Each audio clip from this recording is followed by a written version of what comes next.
Minnes du en natid Rasmus. Vi hoar til vatten og breita vira om. Gå så sent, det bästa sommartøy. Vær ute i kvöldi, det var annen. Detta en søva om et hus som var land.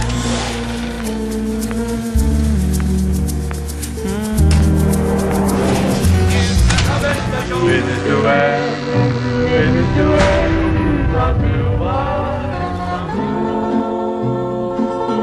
Fyrst og føresko platuutgaven senast i Holtrosjørenon, hadde lagt lunnar under et nytt blåmante tonleikaløyve for Jon. Platen tja Simma og Ljomlige og tammen av kameranon, Jinko som heit brei, og våre i Heilon spaltar i utvarpenon. Tan utni Hansemann Torkar etja i eisen i øren ungfolkon vid sangavon, evera vi i opptøkon til platuutgaver. Ur låsjene kjente han sinnenar John Nilsi Storestove, som spalte i gokkene. Tar fekk han syntja og spela sammen med Florence Broderick, og i var ein tarra og i sang kvanna i månadem, og i var besuja til sonnerkvöld i plantasjene. Av platene som kom i 1923 var det sanger av danskon og norskon føreskeier. Opptøkan får fram hemma John Nilsi Storestove og i Perskon og Gøte og i Havn. Det er ikke fyrse i stoven til akkurat. Jeg har en mikrofon, en sånn Tandberg. Han har en mikrofon, han har ikke ljósa fra henne. Jeg hadde jaget luttspalt der. Jeg hadde lutt og reiespalt på Monk. Men så måtte vi plassera som måste stå nær og som skulle høres best, ikke sant, og så leis. Man måtte prøve flere for andre rikka i. Og så sendte han som hadde stedet, han helt av det godt nok.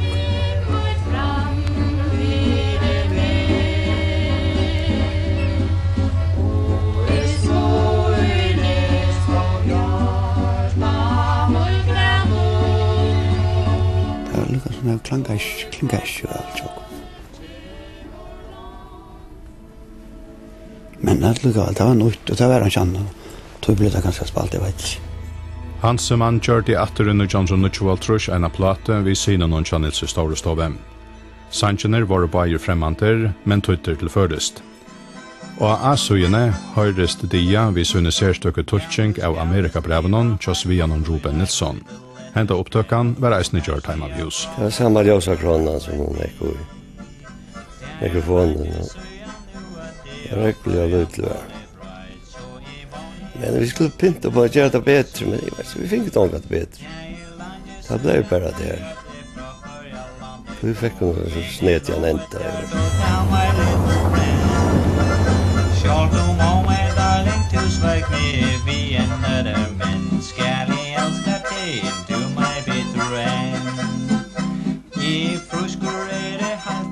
Pappi, han spalte harmonika, og Regen, bror, han spalte harmonika. Ja, her kom nek ungfolk inn i huset her. Det var evig musikker, og onker kom til å lære å spille harmonika så gamla. Jo, det var nek musikker. She took me in a parlor and she called me with the band. She said, oh, mother, I'm in love with a gambling man. He's a gambling man, he's a gambling man. Oh, Donna dear, how could you treat me so? Leave your poor... Senast i Holtrosjørenon tråka Nutch ljøse fram og til rytmiska tonleitsnon i fyrjon. Ta norrländska avurskanen teker at vinna fyrir til enska skuffeltonleitsnon som var et sle av tatujar countrypoppen. Tar som fyrster var du i fyrjon at teka henta Nutcha tonleitsen tilsyn var du skåtaner. Nu blev jeg själv skåtet da jeg ble tannaringer, og jeg vet om at vi havnet tar vært til en jamboree i 1926, i Satan Caulfield. Her lærte tar deg og åtte anna. Jeg halte det var tar som faktisk kom i atter til fyrja vid skiffelmusikken. Slik orkester har man nok ikke se fyrr i fyrjen. Her var gitarer, og her var vaskebretter, og så hadde det en tekassa som de brukte til kontrabass, akustaskaft og trommer som de gjør det selv. Og så har sin spesielle skiffelmusikken man kände kanske onkar amerikanska plater som Freight Train och Tavare Luciana. Det är nämligen så att det begynte visst att omsätta sig här ser amerikanska melodierna. Säljan det här minns det Tavare Luciana.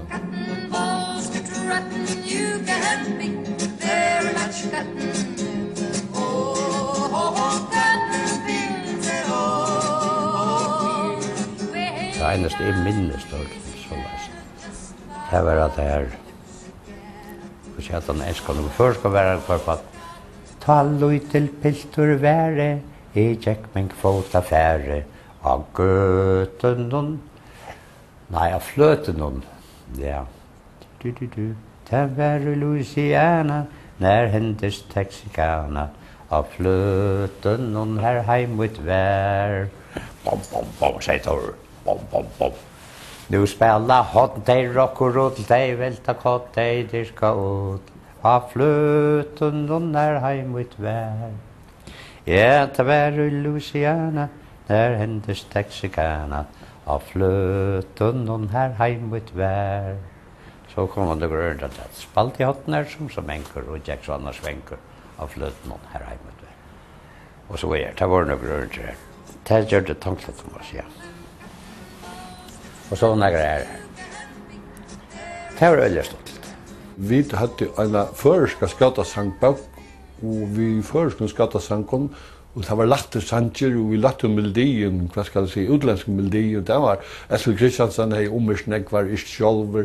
Så det var särskilt det här som skautar vi det här var sett av Komal I minsta Kari, han var en sån stjöttna, han sank andra sangen I höjlen och I utvarten.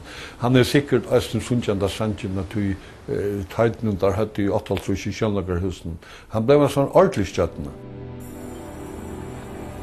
Og I kjallarvarunen og skiffelratjonen sørja spøyrar til fyrst og verelig poppbalkar I farjon.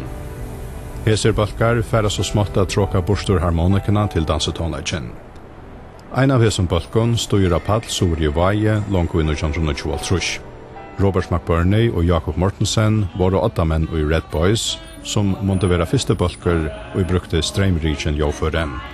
Og ta I Red Boys spalte til allmenna dans I låsjen I Vaje, for der atler og I einslittar veie kjørster.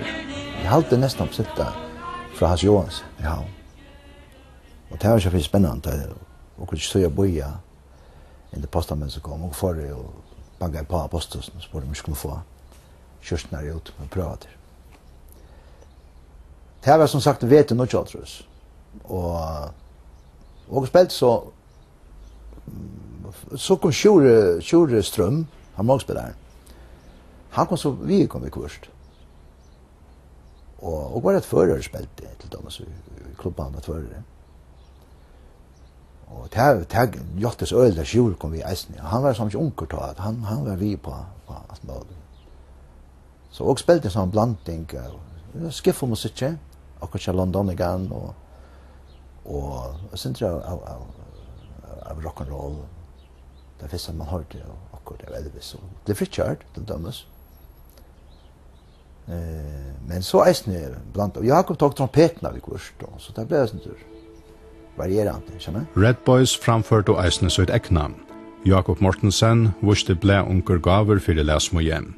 Sangeren som bakkeren gjørtes kjenter om atlar førjar vi, var til og I samband med en kabarettframførsel I Vaje og påskående 1903. Napoleon Mortensen, bassen der røpte, papi Jakob Mortensen, hei ta skrotjen littnan til en nødjan bygdasang. Og så til kammeren Jakob her og jamma I akkurat. Ja, han har gjort en sang til kabarettene. En enda sang om voksbygd. Det var meningen at alle låttakerne skulle synge en sang, om også kunne spille under. Jo, så Jakob, lad meg høre. Og han skrivet notene her til voksbygd. Og han kom som vi notastativet og violin. Han spilte violin eisne, så han spela med de. Men den versjonen er sent annerledes enn det som hun ble til, det som også for det heter Barbarara-versjonen, med den gamle voksbygd, med til korjutvartene. Tror jeg at han begynte å spille på ikke det? Jakob begynner så at gitaren, han sitter rytme til. Men ta bassen sier, nei, for Guds skyld, ikke der. At det her, nei. Ja, så kunne jeg glemme det, sier han. Nei, det ble så sårt. Kompromiss. Han måtte gjøre som Jakob sier, faktisk. Ja. Just det var så til at det stod ut her framme for å sunke, og åker stod hos Atle Redbøysander, og Sjurstrømmeisen. At han fyrer, at han stod og spilte.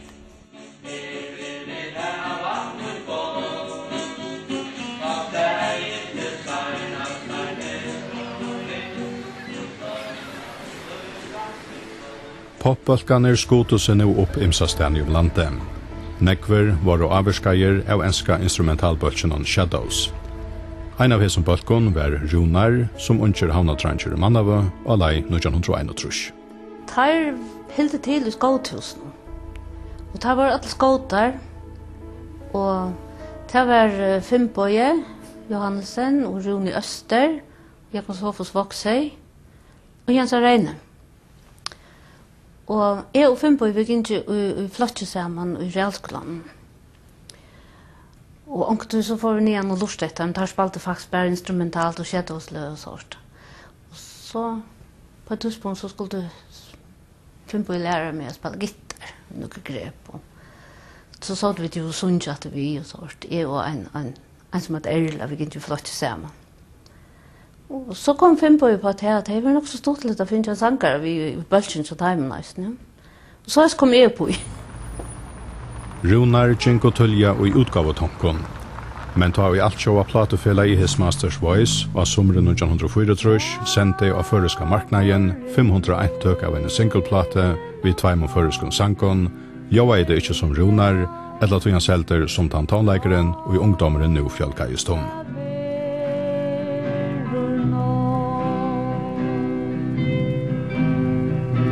Ja, man det nu har om silver längt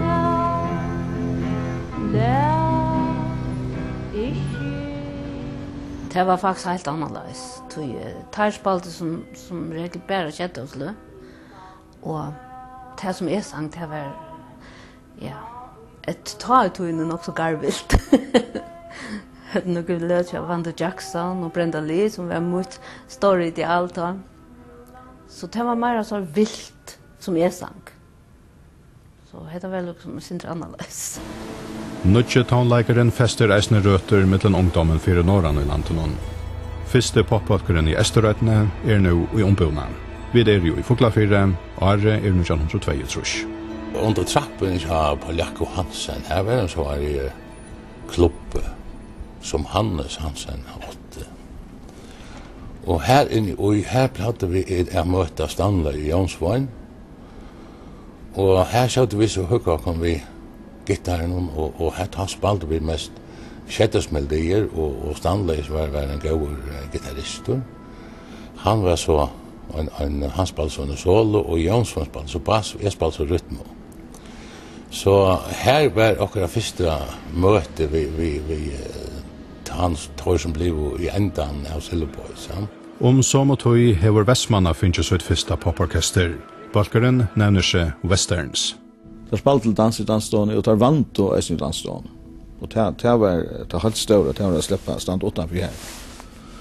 Og lusta, om det var kæve eller regn, det gjør det ikke mån. Og så var det så helt fantastisk hvis vi enda slupp inn ommangt at hitja eisene etter tar Hagström forsterskaren og tar minska seg gitarene utom med Gretsch var et slag Burns alltid eisen. Det var det helt større. Fyrst og spøyraner i Klaksvik teka nå eisen i Anellan. Og i 1922 en nødger instrumentalbølger og i ombuna her norre. Vi gjørte jo altså lyd orkester. Vi var trutjemanns. Gjørte bare orkester så til husbruk. Det var navn Playing Boys. Det var ikke noe særlig originalt navn. Men så fikk vi en overførende solospillere vi, og så skiftet vi til en mer kulturelt navn. Det kallet vi Atlantis.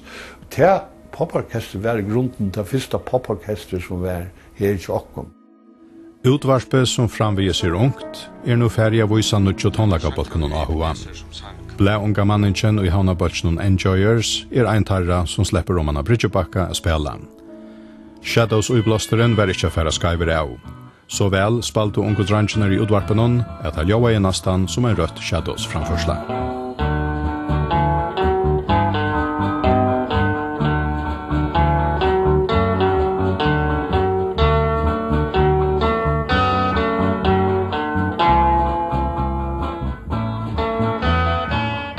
Manningen og Enjoyers hever røter ut i Kinabrekkene.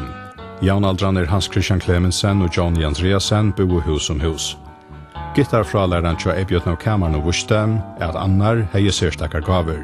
Hin gjørdes til stegen en av beste trommespillerne i landet. Jeg skal gå inn og rastløse, så jeg får spille på trommer. Det noe bedre å lære meg alt enn å spille på gitar. Hans Christian, altså han talar som lyckas med oj. Jag minns att en fällstraf fick Hans Christian som en ukulele där han var eget där som utland. Vi nylonströj. Tom stilgitarr. Ja, Tom stilgitarr var det. Jag tror det som plastik. Jag var känner bara så stöttna. Och nej, nylon, 4 nylonströj. Det tog inte längre till så spelade han Exodus och vad ska det vara? Melodier spelade. Man fann på några. Men solspel. Han ändade så vet en 70 år för i knus. Men så fick jag sätta en sån ordentlig kassagitarr. Om jag kunde se det slik att du kunde tro det. Det är ändå område. Det är ändå tid för dig att söka frälse. Det är ändå en ledning för dig att komma till Gud. Ein bølger bryter seg særlig fram i fargen hese i Arnhem, og verer beter omtakter enn atler ærer. Bølgeren verer mann av 1922, verer kjenter atler farger i 23, alt Østland og i 24, og i Svøritje å gå etter damen i 1926, men Lonko og i 1923 gjevas der. Hesen bølgeren slå i 4 øren og i 18 å komme, og gjørdes fremsta uimenden av følelskom popdownleitje og i Tamokato trusjonen. Let me tell you about this good old man. She's been loving me for a long, long time. She's been loving me for a long, long time. Cause I was gonna stay, yeah. Men så kommer Fairyboys og spilte spel. Så gå ut. Ja, vi hørste ikke en til trusjfalt og i dansvanlige til Fairyboys. Men så oppe av Padli her stod der The Fairyboys, Robert, Brulkrim i har og kvita nylonskjort, smalt, svart slips, smala bukser, kalypso lidar håser, og spurska skegvar, gitar og sang, vi til det var fantastisk. Ta stod vi der i trunkan, og knappt så får horan her opp, og nu kommer drønande opp ur vesen, trensene, för jag täga onkra och så vi blev klämt in i det fält i en kioska vi kvar vi dansade vi och det nervösa ut och så till rytmerna från The Fairyboys och så får vi ta steg ut och dansa. Första som jag minns det går så om det var att Fairyboys kom till förklara det. Och det var ordentligt störst. Och vi som var så ungefär vi måste komma in vi tänkte så i vintern och utan vi lite på en annan upp för hit in och skjuta sig stjärten där. Och jag har fullt av folk. Alltså det som fick upp och ta var finns inspiration av Fairyboys där var så ja och så ut i minne så är jag gång någon dans alltså just på in jag var onkel och så tar det 20 minuter var efter av dansskolan och så rönte man att snutja sig fram vid kontrollören där står uppe i trapporna. Så kom man så långt upp och så sa man det här det här ultravioletta ljuset och Robert och tar vi kvitten skjort och det var helt fantastiskt. Jag minns att Fairyboys spelade Västmanland. Det gudskyr en tvärfärna. Det var ju ett helt större namn då. Det var lyckas med en klass för sig själva i alla förrän då mitt i trus. Det var Fairyboys och så Adelhine, ja, bara nu runt. Bølgeren Fairyboys var stående i havn i 1922. Limene i Bølgenon var helt havna dranger og dranger av bygd som gikk i skola i havn. Manningen vant jo i gamla klubba og i losjene, men får ikke av alvara spela til allmennan dans, for en ratte sangaren var funnen og i januar 1923. Og her fyrir en unge maver på paddelen og synger. Og det var Herolf Andreasen. Suringer. Og ja, det var nok fantastisk å høre, altså. Det var helt ærlig toner enn vi var vån vi. Det hadde vært han brestje popperen som var vi slog i kjøkken. Og da han var lever, så hendte ikke med en var oppe av træet, som jeg heller ikke kjent. Vi spurte så hvor det er. Og det var så Robert McBurney. Og han synger så nekrar av træet. Det var fantastisk. Så det var nekka nytt ivet og kjalt om det, altså Elvis Presley av føreskon, kjalt om Elvis hever fram i landet, det var nok så, ja, det var karkomi, og det var ikke nekka som vi var vån vi.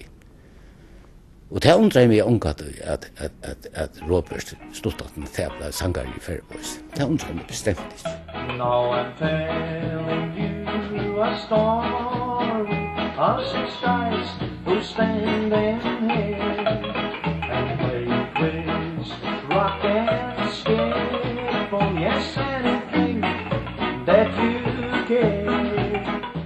Fairboys byrja som dansorkester i Torsøtl i 1933. Tar gjørdes brott ekvelja vel omtakter, og ungdommeren flokka just om der og i vaksande tale. Jeg minnes godt at et læs som hva skal man säga, sett i ordentliga foto i folk här. Det ska minnas till det var spren edande folk av folk i Torsøtl. Jag tror inte att tala med 500-600 folk av förstå samman. Det var det alltså. Också silte tonne och ofta när minst det har framfört det så här då inne. Så stod folk bara still och dostai och det var G.A. Blues minst det. G.A. Blues Charles Presley för filmen och då. Jag minns gott att det var alltså det kokade allt det på Torsland. They do what's wrong with you want a beautiful ride. They do what's wrong with you want a beautiful ride. Give me a Mario Creek in Texas and your time.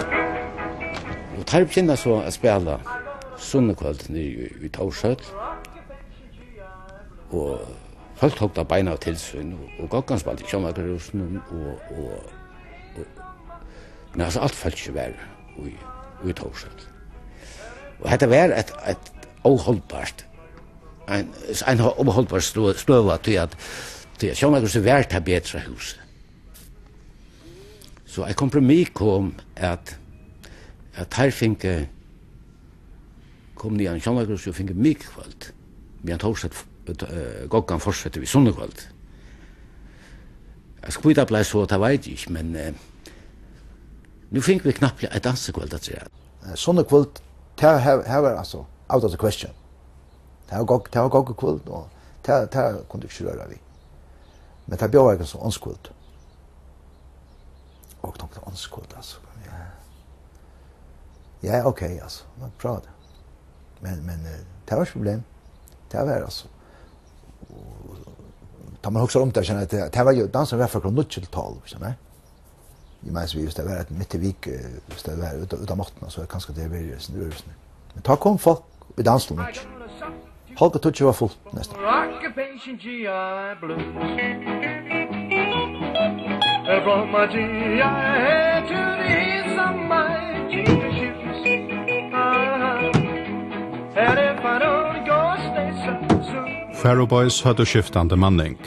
Bjarne Skalom den einaste som var ødlarene. Robert McBurney og Kari Morrison kom opp i 1933. Karen spalte jo opprunnelige trommer, men ta Emilsson Zachariasen forborter ur i 34, ta Kari vi som bassspillere for Emilsson, og Trygve Restorff som spalte trommer i gokkene og var vel eldre enn hinner, løste jeg av som nødger trommespillere. Omframtesar var det 2 ærelimer i bøtjenon. Sumpingeren Thomas Nilsen var krinker klaver og ljomborspillere, og Hadler Stowell til Robert og i Sanjonon vi gav i ærestemme. Var Robert McBurney den karismatiske 8-mauren i Fairboys, så var fullføringeren Atle Hansen, en framorskerande sologitarrister, Ein urmeldingar etter tatujar føreskon matestakje. Ta I hørte atla fyrst fer. Ta var fyrst fer jeg begynne å komme og trene. Ta trene den nye klubban. Gamla klubban. Og Bjartne skålen her så spurte meg kunne du komme om han venja vet han. Og jeg minns godt har spilte tar sette sementen opp her og ta Milsson vi og Thomas og så Atle nere. Så lytte med å stå her I førskar trotje og en gommestolen. Jeg minns det var kævet og det var kaldt. Og vi hadde en brillen, som alla til ikke Hank Marvin. Og så spilte der et le. Det var sånn for nå skal du lukke å vise mer altså kvart, hvordan det var etter orkester. Det var gitarbookie. Og det var altså, jeg vet ikke, altså jeg ble, altså, jeg kvakk så vi, altså, og tenkte det blir ikke til. Man ikke føring kan spille gitar så leis, altså. Jeg tror ikke min egen øyren. Og du kjenner det fornemmelse da man hører noe sånt, som svinker veldig godt og sånt, har det reiset spillet. Det var fantastisk, altså. Og han brukte godt noe som høvesinnhald i Göteborg Tjån og vært her til Kjettaus, men han har en sånn rikvi av forskjellige sånn utvarpe hever. Hever Navanti her oppe, altså. Det en fantastisk versjon av Göteborg.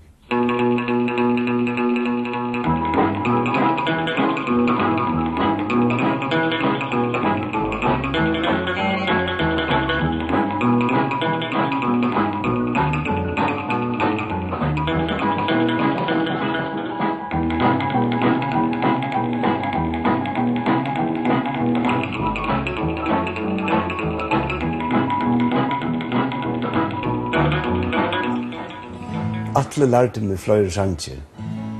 Lekvar av dem har vi glemt. Men det en som sitter fast. Jeg minnes ikke sånn øyter.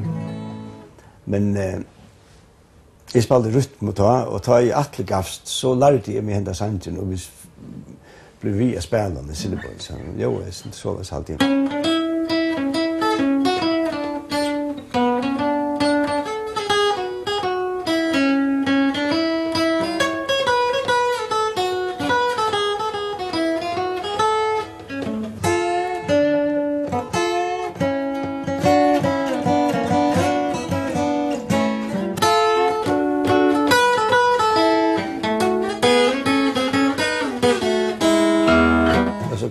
Typiskt Atle her, ja.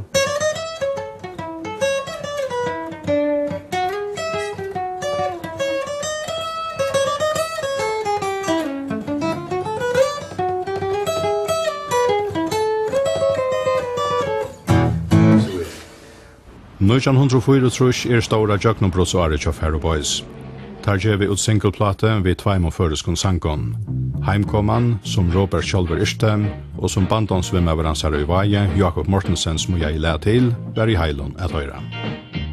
Hon kom til møyne og ei kvölde, atur komen vær. Spurte og hetta hon sværar, samla gamle sia fyrit her. Og han sommeren 1904 får Faroe Boys til Oslands å spille. Omveges uslandske JJ-kvintettene som spalt I førjen R4 kom ferien I land. Faroe Boys skulle løy seg av uslandska bøtjen Luto som ferien til Torslands å spille. Faroe Boys gjørdes nå fast dansorkester I Tors Café som var et best omtøkta dansesteg I Oslandet. Kanska hava ferienar tja Simma og Taimon I Oslandet nokre år framanundan, og sangeren Rasmus, som Oslandingar rettelig hadde tidsi tilsyn, gjør slutt. Tog Faroe Boys mest og beina veien, at ahoven fyrir Taimon føresko Beatlenon, som fjallmellene røpte der, var staurer. Og det pressefond, hva var det? Onsdag klokkan, og kom tvist, ja. Kom I hekler, I vi skip, heimat og flikvar. Og ans morgon var pressefunter og I Torskafé. Og her var det bløyne, det store bløyne, Tjovelin og Morgonblei og Viser var det omboi. Jo, Tarsport og det her, og som spilte og fyrir dem mest. ta boilet, det är boilet att tog. Kvar konstant här och av Evingu så ständer vi här. Och där efter står så väldigt vi nog på mynten och i utan blå. Så vi blev röpter kvarter i Isländska radion och utvart nå. Färgiska bitlaner. Kvar vi spalte. Det var rättligt stort, så vi var jäkliga populära här. Det var fullt hos hver eneste kvöld. Det stod kø langt til å komme og gynnsi ofta fra her som boe en sånn pensionate, så gynnsi går hver kvöld. Da jeg kom her om halka nødstøyene eller så, da stod langt kø utanfor. Vi måtte ha politieskort, ja, så utgjeng bedtiden der, 8 politister eller så. Så vi marsjerer utgjeng der, damen der, det vet jeg. Det var nok stått.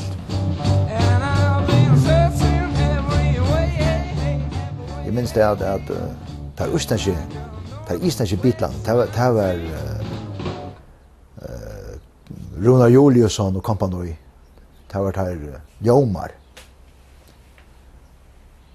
Og det var kommer et kvölde, det har spilt noen sted. Det har kommer til Borsta. Det har stopp kinn. Det har sprem fullt, altså. Deep in my heart I got some feelings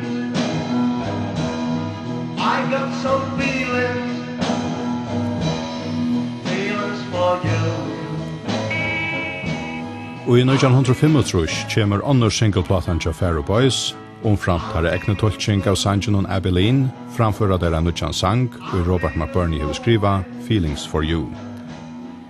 Til reisende i 1935 at Faroe Boys får sitt endelige skap. 2 nødja anlitt, suttjast av platehusan hon hette RM. 4 Trygvar Restorff Jekvan Sofus Voksei kommet upp i bøltjen som nødja trommespelare. Han spalte ble onker i bøltjen og Runar. Og ahu i hans herra fyrir jazz bæru især at han stylistist femte breit og teknist bæra næsten hotler. Og vi har haft problem med å få en trommestår, gå seg egen aldri. Han trykk vi er vi jo som hva skal man säga, som avløser på en måte. Han spilte jo i Gokkene.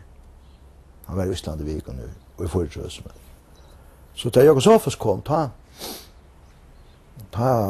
ble det lykket som mer en heilt alltid. Det var få en sammansetning alltid.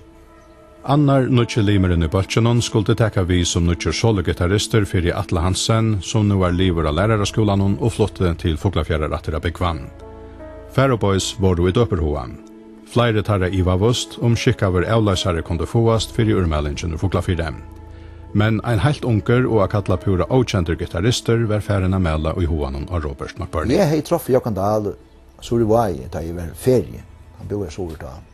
Han var sånn yngre. Men han spelte gitar og jeg jamma omkring seg litt han der. Det at han er helt osalig av evner til å spille. Og det var ikke han var lukket som ganske mer allsidig. Han kunne spille alt med himmel gjør Jokan. Han spilte kjært oss på samme måte som Atle nesten. Og så kunne jeg eisen spille mer så Beatles, Rolling Stones og mer herre musikk. Så tar jeg og stand her ved anker gitarister, så det var lukket ved djevast da, men så fyrstod vi at prøve Jokan. Han kom så til Havnar av Ålasøke og spilte, altså Atle spilte stadig vidt da, oppe i 6000. Og jeg spurte om han skulle bare komme og spille vi, sammen vi kom da. Jo, det er ikke det aller fineste. Han spilte skiftvis rytme, så spilte jeg også solstik i midtelen og så. Så Jokan kom så på i orkestret og Atle kom så omgat i atter og i Faroe Boys. Det var bare øylegård på kursen Bata. Atle han var pura vittlig ved at få rum og ekko og sånn. Vi kjøpte en ekkomaskin, så satt han oppe i KFM og prøvde etter maskinen. Han var sterk over på der gitar. Så kommer det en unge. Jeg hadde Johan Dahlberg 16 år. Han skulle några gånger här uppe i Höjdel, studentskolan. Robert kände han Johan, det var Vaje. Ja, för måste vi komma, nu kom jag så Vaje. Från framtiden här, allra högst under fors 100 folk. Och så kom jag här, det var ganska mycket 800 folk. Så det var öjligt för mig, att så att det dantant, mångten av folk. Så jag glömmer faktiskt om att det första för spelade vi här på. Och jag var för bankasspent. Och när Solor skulle spela i mitten och jag plektade och ta scenen så att det var så en lämmor som man så flörkassa blev teachen upp och så blev lämmen lagt då att. Och så kommer den mittspelare och spelar på Löve och så hände det som inte hände i misse plektaren. Och han förnyade efter och i riverna alltså så flörkassa blev stanna. Och ny chattlar. Här står jag i hyrden i lomman och i heja 5-köra så spelade vi här. Jag hade inte nägala mästla, men jag bara i blickna och råttna men så här god. Alltså, det var hardt fyres nere 600 folkkunna. The radio rocking in Boston, Pitch 38. They've been a heart of Texas, went out for school band. What on St. Louis, went out in New Orleans. Oh, they guess you're gonna dance, baby. Sweet little 16. I mitt så öliga väl tar jag tog. Så jag på man rad i handlen. Och om du plata av komma så låste jag en av tvärfrätten. Så satt melodin och ackorden och allt det. Och så säger vi då på texten till Twitter eller la kvar och ganska vi om. Så det var arbetsbyte det säga. Och jag lärde sig innan ackorden och melodin och så sjunger vi sen. Så det var nog han som stod för tonlägen och Robert och gav texten. Somebody steal a show. Whoa, daddy, daddy, I'll beg of you. It's burning mommy, well, it's alright with you. All right.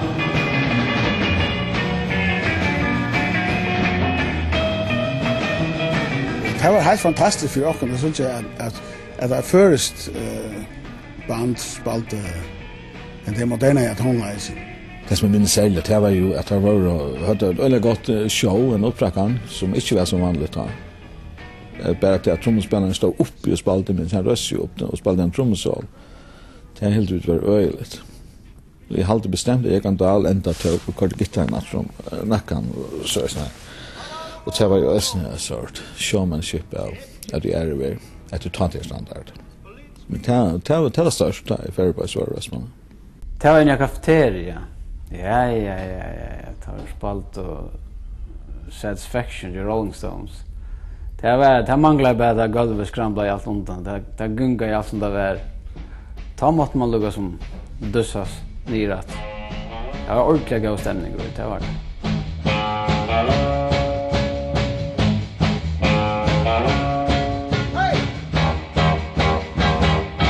Keep on running, keep on hiding. One fine day I'm gonna be the one who make you understand. Så jag vill säga stämningen var öliga god. Folk var och stod kö och arren vid öppna klockan 9 och så ja, det var kött av folk. Men det har lukkat att hända näka, vill säga begynna vid har ofta en slagsmål. Det är sånt tjejligt. Så utsmittande att nocka gera för ett följe. Och det var en av de minsta ta stäcka vid att spela simpelt. Vi spelar inte för ett liv. Men det händer så en bröjting av mittlen folk att vi stänger för att bojen för att slå så var det bojen för att hona sig och dansa och stått lite. Det kom för att onkel blev som säger heter. Eller onkel blev för fotler och så. Men det var konsulörarna var groliga. Vad ska man säga? Shouter alltså. Och kröt jag sån knappa trösta. Så jag såg att det var uppträckligt ballade också. Är framme vid scenen alltså. Så kom det bara vi. Det hände nog så ofta att onkel blev varspar ut och Och i 1936 gjorde Færøyboys äroferien till Islands. Jag tror att förra ferien 2 år framanundan etna ju så väl, lödde där sig efter att verisera gåvare vänjning ta i det forren. Det var en upplevelse. Första ferien var utomlands och spalte. Så det var fantastiskt. Jag prövade det. Och hade vi varit öliga väl 4 dagar, det var sommarferien. Först det när kan hålla så. Så vant vi alltså kvant där i det gamla på 6000 som nu är Patnagera. Så jag vant vi alltså. Det är sommarfärd de flesta av kommer så har du döden drift. In Scarlet Town where I was born, there was a fair maid dwelling, made every youth cry well a day. Und det var tøy at Faroe Boys var så vel omtøkter i Øslande at det ikke slupp på at det til Reykjavíkar skal være åsagt.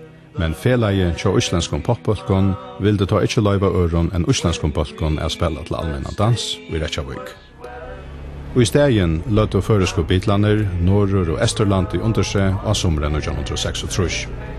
Tar sanna var kjøtt at ahoen 4 damon var ikke minne ute om landet enn i Reykjavík. Faroe Boys lødde 4 i Neskapsstege og Norrfjorden. Men det minnes at det var akkurat vi at det bor i en 800 folk her lei, og det var 1400 danser, hva det så var. Alle Siltaflåten la inn på Orsaka Ringa Vekkri, ja. Så her lå svenskar, norrmenn, og istendare sjåvisløtt.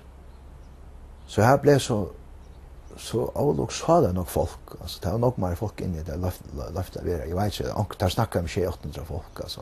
Det var stort hus, det er men her var, det var spilt nøyt til huset, og det var så flott. Så her var, altså, det var slagsmål her og der, og helt vi stod jo, scenen var også høy, stod langt vekk, så det generer ikke også. Altså, jeg minnes det var så vel sammanspaltet det var i Island. Det var ikke vi tellige til 4 så begynner man gjør bare så kordemaskinen. Just a tinge, det kjapet i berga linje, Eina nåtte vara løs, enga søtta mørk og hus, just a tinge. Ur Neskapsstege helt føres ikke popbolkene leien av å gjøre fram. Nekvastene var det nødt til å staselig dansehullen.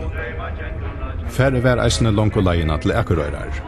Fyrsta framførsland av Esterlandenon var av Eiafire. Jeg var nok så spent på det, at det er store orkester, store navn i Island, det var det som het Ljomar. Og vi først turnerade rundt i Island, og da var det en av vik og Arne oppene, spalte sånne støyen. Så det var sånne skeptiske i 4, og kom 18 av seg toppnavn her. Det var holdt professionelt med dem. Men altså, det er alltid følt om det vel, og da stod vi spalte som brøya musikk. Ikke bare at han nødde å høre, men også en valsen i midten. Det var om det følt, ja. Og spilte heter Ålåsøk aftan. Der kunne du spilte her i Eiafjorden. Vi mennesker hadde stå og kjente at det var ikke menneske. Bare sjåføren, bussjåføren. Og vi mennesker hadde stå og kjente at vi til Bjartne sier at det også var deilig Ålåsøk. Veldig folk. Og så ja. Så knappt ble jeg for nær om et tøyene, eller hva det var, halvken og et kanskje. Da kom en riel av bussen og bilen. Og Arne, hvis de er innenfor litt løte, så var huset skuffullt. Og midt i røykene kom så Ljomar. Det sier, da har jeg haft konsert inne i Akurøyre. Da har det kommet ordentlig høyt på strå. Så det var i Amerika, turnere alt mulig, og spilt film inn i Varskamar. Da kom jeg alle strøypen og jakken, minst. Og da ble det løy og fotro, ikke? Så da kom det en pause, da kom det her et rom, da pratet vi. Lauren told me we're lovers. He wanted to give her everything. Lovers, presents, but most of all, our wedding ring. He saw a sign for a stock car race. Tøyentene omhentet føreska poppølsen Boros nu eisen i Øren og London.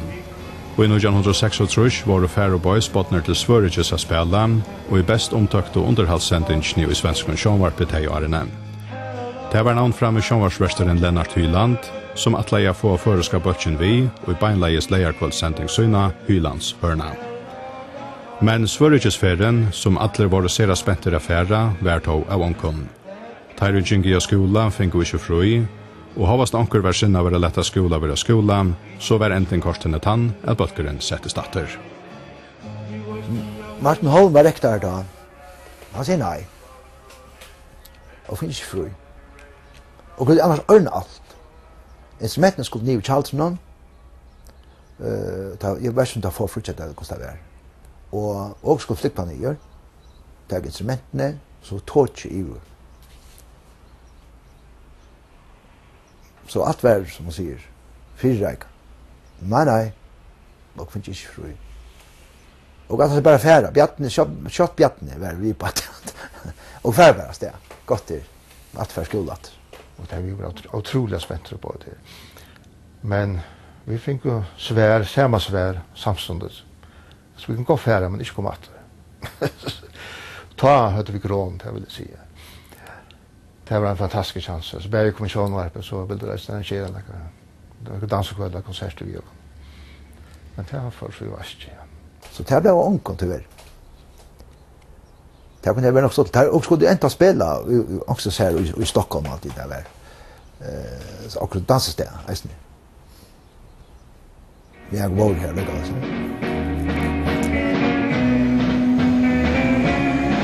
If you ever change your mind about leaving me behind, baby, bring to me, bring your sweet loving, bring it on home to me, Hva tøtning ein framførsla i stårare sjånvarsending i størsta Norrlanden og kundi haft av føreska bøltjen vanligst atle om. Men langt og ari etter, under 1923, rikka vår Færøybøy seg av. Ungdomennene var litt med ved skolan og får kvøre søyna att. Arendag august var opptøkka gjørt til første føreska pop-LP-platene. Men omstøvene til platiopptøkket var alt annet enn gåvar.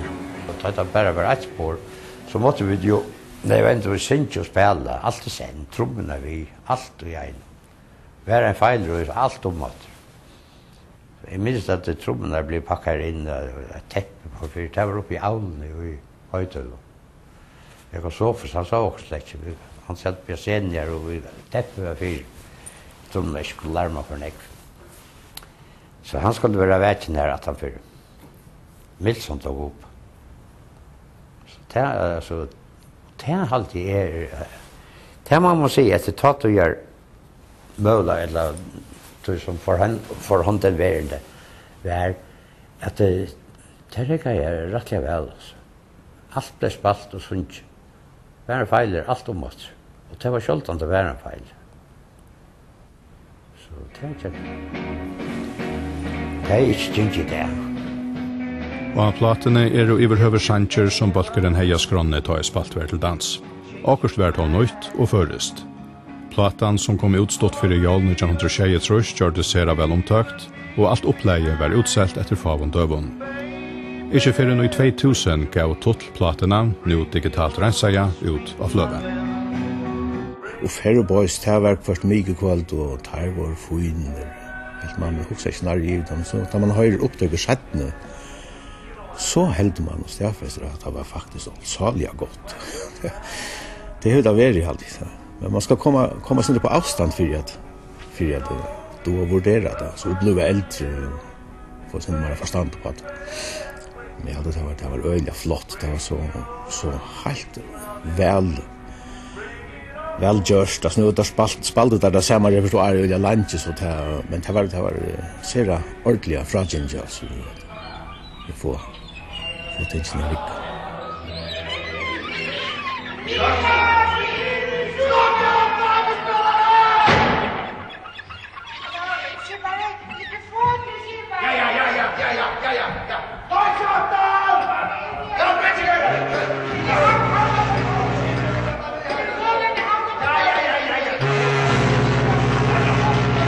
Vi får till vatten och brejta vida och gå så sent. Ja bästa sommarlöjvi så sänka vi ju hej. Tikkum ska fortälja om min första tur i chans. I spoje sommarbattna kolla då helt i mina kås. Vi får att det vart ja vira och gås och säg. Ja bästa sommarlöjvi så sänka vi ju hej. Och stående vänner på i omgång till svar. Och hör oss helvete undan och andra konjerna. Vi får att det Ta er vidt en dagen her fire til stortleikar sett og managen i Færøybois stevne og sjånlagarhusen i havn. Her er det som skriver stender og platt i husen, sunke og spalte seg inn i gjørsten i åken øtlån. Mest er kjøtt, hos og sterk bond og her er det knutt, og hos og latt og smittlet tar fram ved samverskan. Hovast det nå er det lige mer enn 40 år, så gjerne bøkkerne gav sine plater ut, så var onker og i frattheie at managen i Færøybois skulle hittast enda dagen i sjånlagarhusen kommende godt at utvia seg autografene fra gamle popparene.